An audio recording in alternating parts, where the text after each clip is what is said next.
Thanks for attending today's session. As you just heard, we have Andy with us. We love his sessions. And today we're going to be covering using the MIDI Editor and the Score Editor in Pro Tools. So let's quickly get through the housekeeping so we can get it over to Andy. As you know, the sessions will be recorded and these will be posted back to avid.com. If you're joining us on Zoom, your session is muted, but you can always enter questions in the questions field.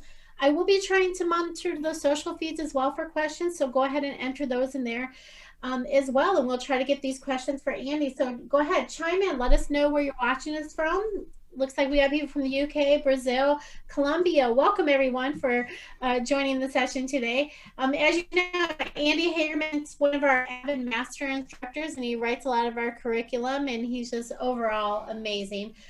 So Andy, I'm going to go ahead and hand the session over to you because I know you have so much to cover today.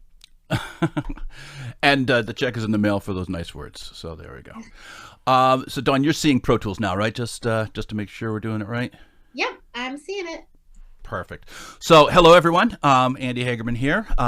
And what we're going to talk about today is a little bit of an overview on the MIDI editors and the score editors. And if you're into MIDI, one of the best things about Pro Tools is that you can do your MIDI production inside of the same DAW that you do your audio stuff in. And the tools here are actually really, really good, but not always the best known. So let's take a look over here. So this is actually the music you were listening to on the in the introduction. And what we have are, just to give you a sense, I've got a whole bunch of different folder tracks. And these are routing folder tracks with my keyboards, classical, this is orchestra stuff, bass and drums, and so on and so forth. And I've opened up the first key folder track, and you can see I've got a number of different 1, 2, 3, 4, 5, 6, it looks like 7 tracks here. And I've got a number of different MIDI clips on those tracks. Now, could I edit this MIDI inside the MIDI clip? Sure, I could. I could go into Notes View and I could drag them around. But there are some limitations I'm going to find. And first, I can take a look at notes, but only in kind of a piano roll view. And if I wanted to see notation, I'm kind of out of luck if I'm going to use the edit window. The other thing is that sometimes I want to see multiple parts together, and it's not as easy to do here. So while I find that working with clips and dragging and arranging is very nicely done in the edit window, sometimes getting into the tweaky bits of MIDI production, the edit window is not always the place that I want to be. Here's a couple of options that we have available to us. Now, one thing I'm going to call just to kind of keep in the back of your head is notice that on this delay piano, which is going to be the one that we're going to focus on today, notice that I have a blue clip at the beginning and another clip over here that I've specifically colored red, and that's significant. So just kind of stick a pin in that for now. Now, the first place we can go to take a look at MIDI data is a place called the Docked MIDI Editor. And there's a number of different places you can go to show the MIDI editor. You can go to the View menu, and you can go to Other Displays, and you're going to see MIDI Editor right down here. And that's the place you can go. It's not the most convenient place, so let's go to some other places. If you go to here, you can see in the pop-up menu in the upper right-hand corner, then down here I've got MIDI Editor here, and I can click this. So I could do that, and that's pretty easy. The other way to do it, and this is probably the way I do most frequently, is if you take a look down at the bottom of the window, down at the bottom of the edit window, and you're going to see right at the bottom, close to the master fader, an upward pointing arrow. And the upward pointing arrow is going to reveal the Docked MIDI Editor. Now, the cool thing about the Docked MIDI Editor is that it's part of the edit window. So if you move the edit window or resize it, this thing travels with it. The other nice thing about it is that the same kinds of tools that you're going to use when you're editing clips, you're going to see exactly those tools down here in the Docked MIDI Editor. So you've got your different edit modes: shuffle, spot, slip, and grid. You've got the zoom tool, you've got the trim, you've got the smart tool. All the stuff that you kind of are already really comfortable with, it's right down there.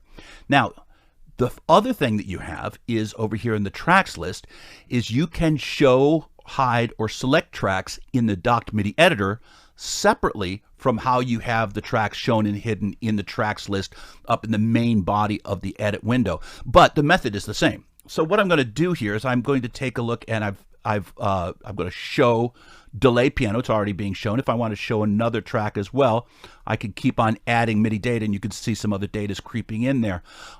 If I unclick these and hide that, it's hiding that MIDI data. Now, notice, and this is something to keep in mind, because this is one place where people can, I think, sometimes get confused, is that notice that here, half of my notes are blue and the other half of the notes are red. That is because whenever you're looking in any of the MIDI editors, when you're looking at MIDI data in piano roll view, the notes will follow the color of the clip, not the color of the track, not the color of markers, nothing else. Whatever the color of your clips are, that's going to be the color of your notes by default. Okay, and there's a couple different ways you can work with it, but it's important to understand that that's the fundamental behavior. So you're going to see over here that I'll start going playback over here. So I'll go back to the beginning and I start playback, and you're going to see here that it's playing these notes over here.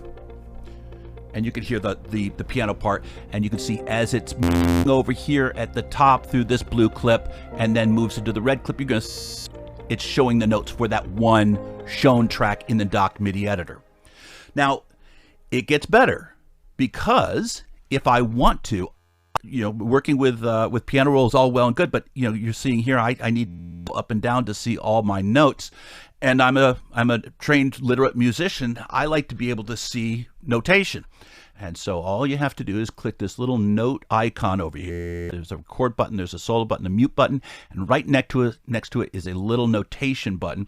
And you click that and give it a second to do its thing. And now what you're seeing is exactly the same MIDI data, but as traditional notation. So now if I play it again, and here's the chords that are part of that MIDI track. Now, this becomes a nice little workflow tool, not only because I can have my MIDI data right alongside my audio data, but notice that I've got solo, mute, and record controls here in the dock MIDI editor. So if I'm working in the dock MIDI editor, and for whatever reason I want to just hear this part real quickly, well, I don't have to leave where I am. I can just click the solo button here. So let me give you an example of how this is going to work. So I'm going to go ahead and play back. And you can hear all the other different parts that are going on in the arrangement. But if I hit solo, now it solos in place. It's regular solo, but it solos that track or tracks. Any tracks that are selected will be soloed in here, so I can listen to exactly what's going on. And then as soon as I hit solo here, boom, it kicks me back out mix. So it's just another really easy way to work with your MIDI inside the MIDI, or inside the larger context of the edit window. Now, this is all great, but the only problem with the dock MIDI editor is there's not a whole lot of space, and I can make the dock MIDI editor bigger, but as I make the dock MIDI editor bigger, I'm making my edit window smaller. So at some point, this is going to not exactly do really what I want it to do. In my personal work, the dock MIDI editor is a great place to real quickly check one part that I'm working on, but I'm not going to look at 3 or 4 or 5 different parts at the same time. It's just not that kind of a window. So I'll just go ahead and close this out. I'm back to the normal edit window. And what I'm going to do, instead of using the docked MIDI editor, is I'm going to go up here to the window drop-down menu, and I'm going to go to the MIDI editor window. And this is full-on of the MIDI editor. It's not docked as part of the window. It's its own separate thing. So I'm going to go over here, MIDI editor, boom, and now you see it opens up the MIDI editor window, and again I can see a number of different tracks. Right now you can see I've got my tracks as notation, and that's great. It's almost like a little score, and if I know how to read a score and work within it, I'm a very happy camper. But if I want to look at piano roll, I wonder what I'm going to see. Let's go ahead and turn off notation. So this button, which is blue right now, I'm going to turn this off. And now what you're going to see are all of this data, all of the visible tracks are all mushed together.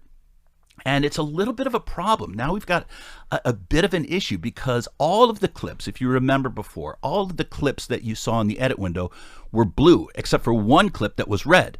So if I take a look at this note right here, I have no real idea which track it belongs to, because in the edit window, all of those tracks have the same color clips. So there's a way that I can get around this. If you take a look up here, up in the upper left-hand corner of your keyboard area here, you're going to see two different buttons. One is kind of greenish and one's red. Let's go with the red one first, because it's not one that I use that often, but let me show it. If I show red, it's going to show me all of the clips in red, but they are in different shades of red depending upon the velocity of those notes. And if I go ahead here, let's go and see here, I've got a dark red note here, and then over here I've got a lighter red note, and that's going to give me a sense of the velocity on those. That's not going to be the way that I'm going to want to work this time, so I turn that off, and now I'm back to my blue notes, which isn't really helping me out that much. So now what I'm going to do is I'm going to go and click this green button, and what it does is it automatically and arbitrarily assigns a unique color to each one of the tracks. Now, which color? It's Pro Tools' choice. But if I go over here, I can see that my delay piano is kind of this kind of brownish color. This greenish color over here is going to be the intro lead. And if I click on that note, you're going to see that it's going to click over there. Right next to the word intro lead, you're going to see there's a little green icon, and that's the color that was assigned to it by Pro Tools, so that I can distinguish between all of the different tracks, and I can see all my tracks together, so I can see how my harmonies are working in context of everything else. But I might want to see other kinds of data, so I'm going to go ahead here, and I'm going to close this window out, and I'm going to open up another one of my MIDI editors, and notice, by the way, I can have multiple. Let's go to this one. See, there we go. Now, I'm showing just my delay piano. Okay, delay piano and the keys. It's really just this little kind of brown guy. Again, if I go ahead and start, I can click the solo button,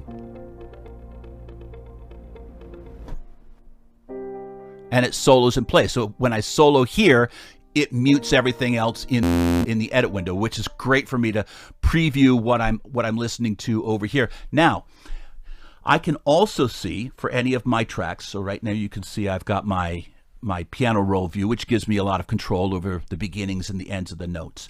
But I also want to be able to see other things like velocity. And so what I can do is down at the very bottom of the track, you can see a little disclosure triangle, and I click this, and I'll give this a little bit more space here. There we go. Bring this up like this. And I can show any kind of data that I want to see. Now, very commonly, I'm going to have velocity at the top because it's a very important kind of data. And so if I wanted to change the velocity of a certain note, so I can drag that up and drag it down and get it to be exactly where I want it to be.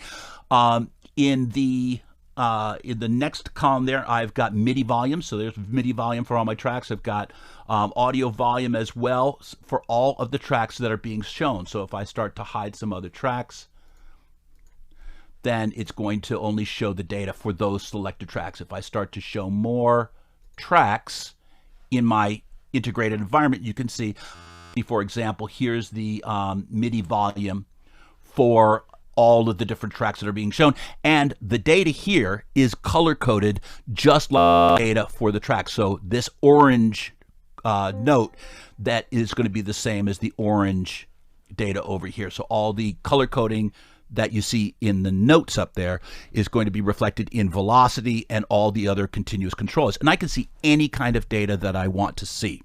And this is going to be where I live a lot of my creative life. This is the window that I'm going to go to. Very often I'll switch over to notation view just to see how things are looking as they are laid out on the staff. But you notice that these are half notes and whole notes, not the nuance of minute changes. If I want to do minute changes, then I'm going to go into the piano roll, and I can switch back and forth. It's not a problem. It's super easy to do. Now, the only problem that we have here really is, if you take a look at the way that this window goes, you can see that the notes just keep on going. There's no page breaks or anything like that. It just keeps on going forever.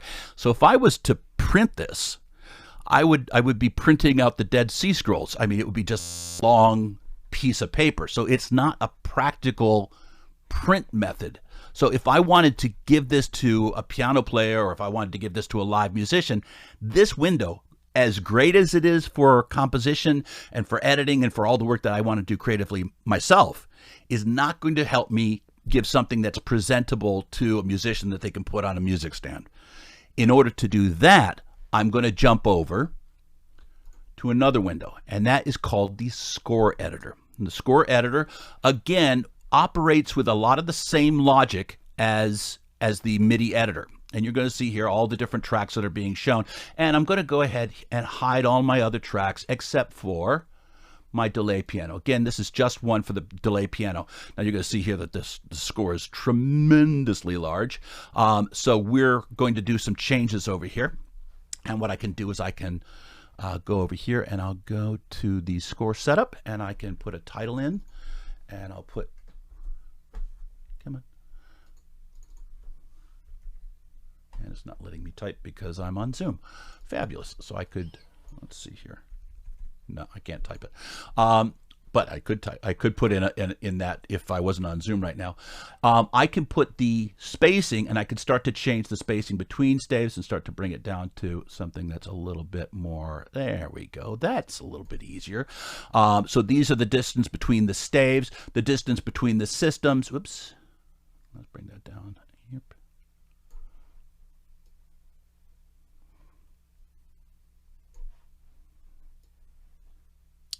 And we'll bring this up a bit.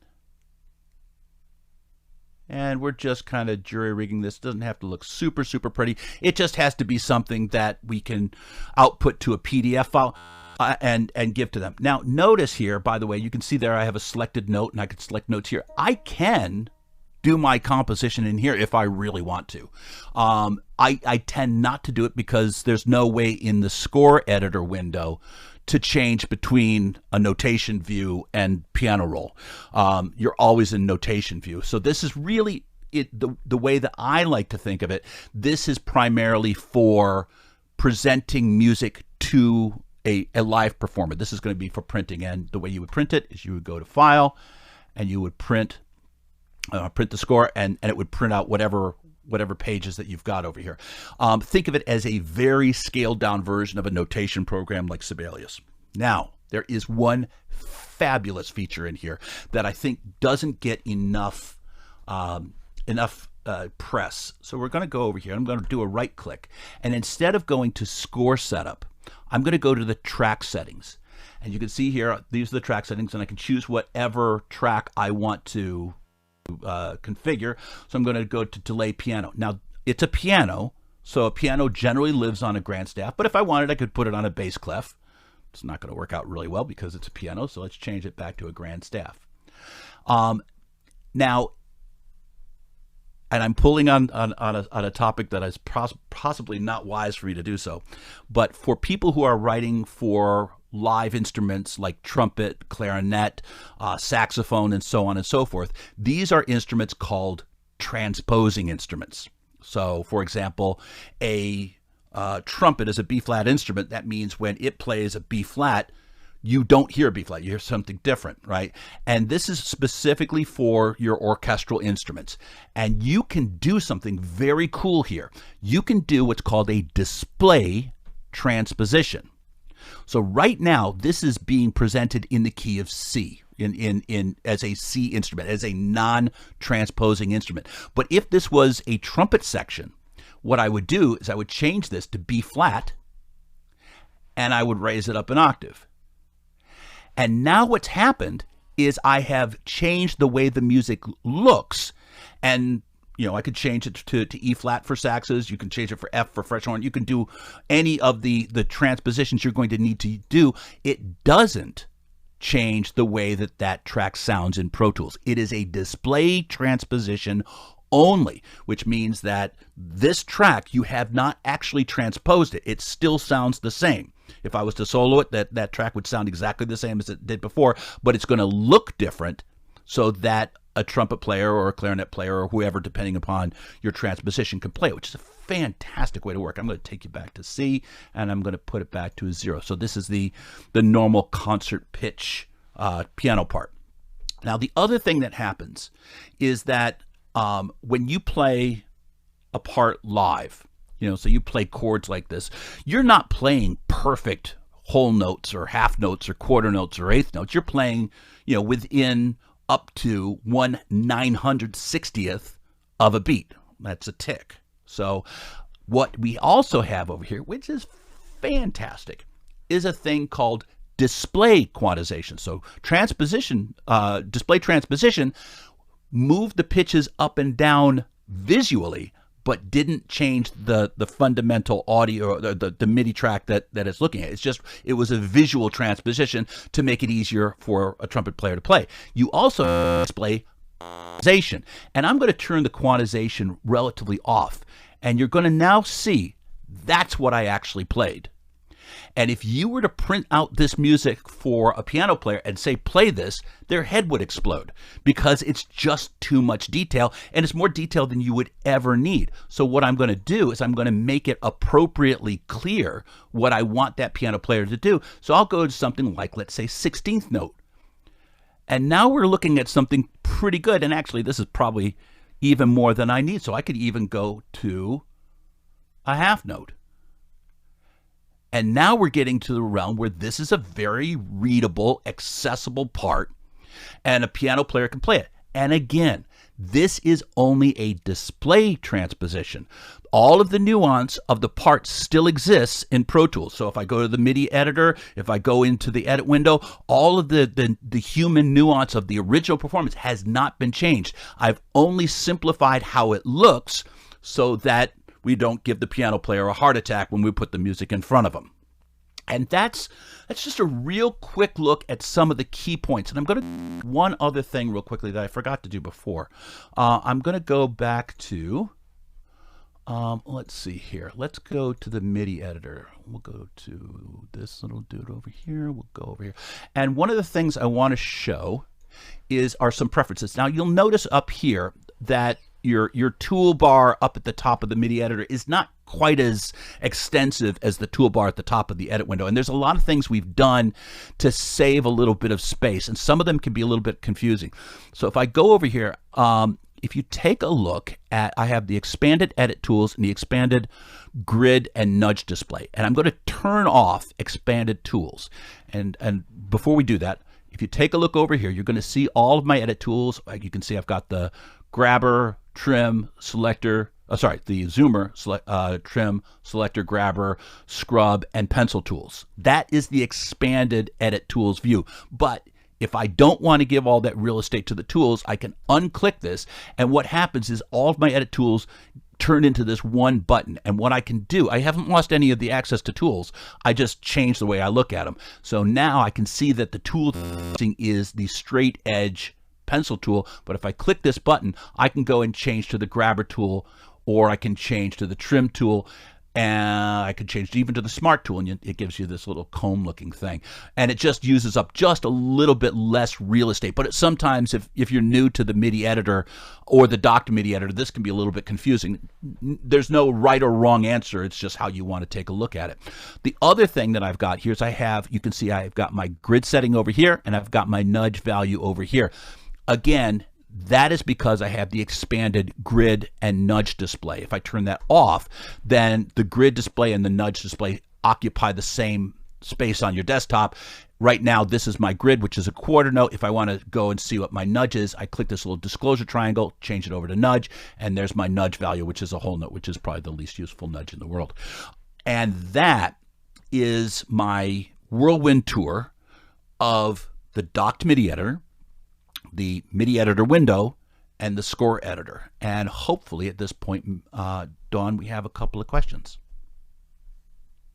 We do have a few questions that have come in, so feel free to get those entered, and we'll get those over to Andy to ask. One question was, are you able to print the music notation for each individual MIDI track once you are done editing? Yeah, you can. So it's not quite as automated as the workflows are in Sibelius, for example. So what you do, let's go back over here to the score editor. Right now, the whole idea behind this is not to print out pieces for the orchestra. That's Sibelius's job. The whole idea behind this is I've got a bass player in the studio right now, and I need to get him a rough part right now. So any tracks that are being shown will be part of printed. So right now I've got a score of piano, delay piano, intro arp 2, intro lead, synth effect. Okay, so all of these things are in what will be printed out. But there's no automatic way to just select 5 tracks and have 5 different parts go out. If you want to have 5 individual parts go out in Pro Tools, then it's basically show one at a time and then print them out. Where's my mouse? There it goes. So what I would do if I wanted to show just this part over here, so for example, here's my synth effect, and so I'm only showing the synth effect. Let's get rid of that. Yeah. And I'll take intro arp out. So there, it's just synth effect, the only one that I'm showing.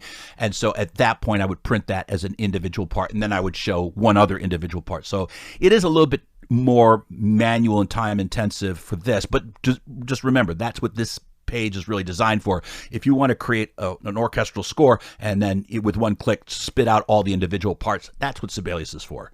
One other thing when it comes to printing is you can print to a PDF, which is now becoming a real popular way for especially studio cats to work. Just go ahead and save it to a PDF and then email it over, and Bob's your uncle. So we support all the same kind of printing that you might expect from any other application. Hopefully that answers your question. It looks like it does so far. I'm not seeing anybody chime back with that one. Another question. Are you able to import the tracks in and display them in this way? Are you able to import tracks in and display them this way? If I understand the question correct, any MIDI or instrument track in your session is viewable in this window. So whether or not I recorded it in Pro Tools or imported it from another session, once it's in my session, I can show those tracks and I can use those in the score editor window.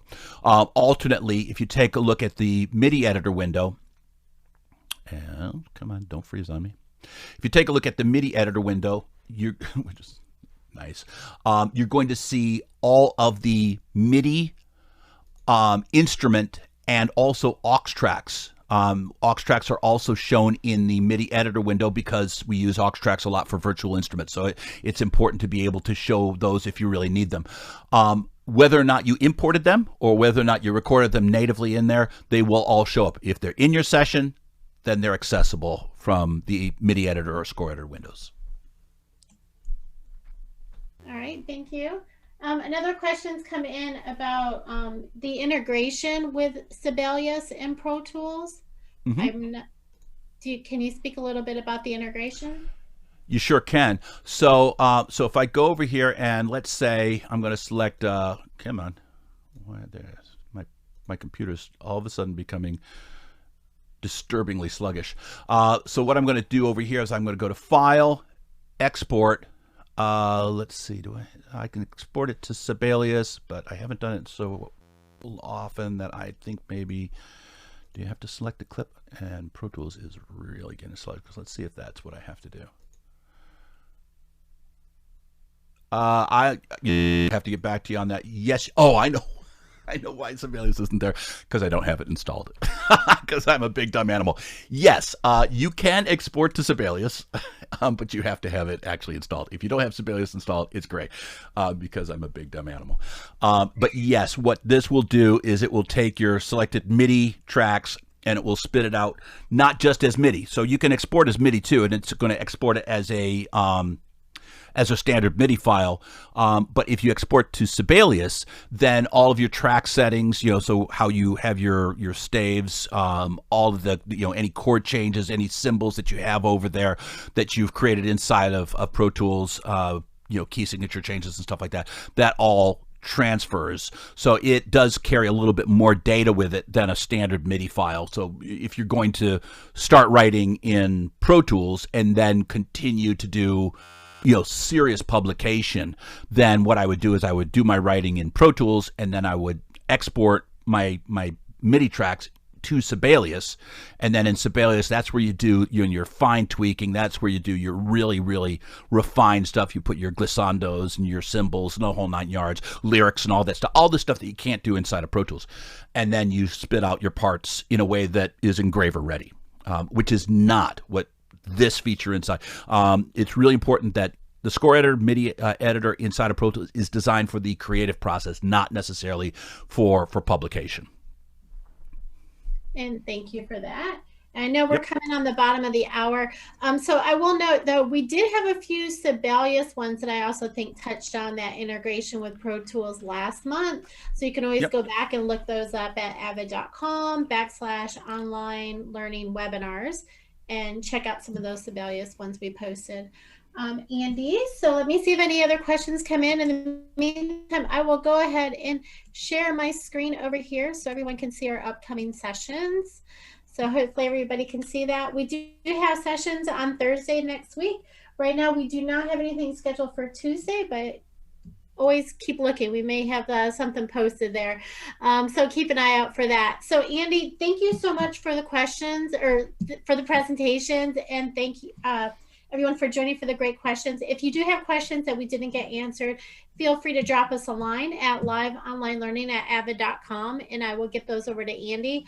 Also, if there are topics you want to see, you can drop us a note there as well. Yes, we are running out of topics. So well, we've done like 7 of these throughout the summer, so we're covering quite a bit, which is great. So we're always looking for topics, that's for sure. Yep.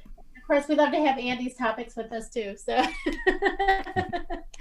so with that, I'll let everyone get on with their day, and I'll let Andy get to bed. I know he's joining us from Japan, so it's probably like 1 a.m. over there right now. So, thank you, Andy. I appreciate it, and thank you all for attending. Thank you, guys. All right, take her easy. Bye-bye.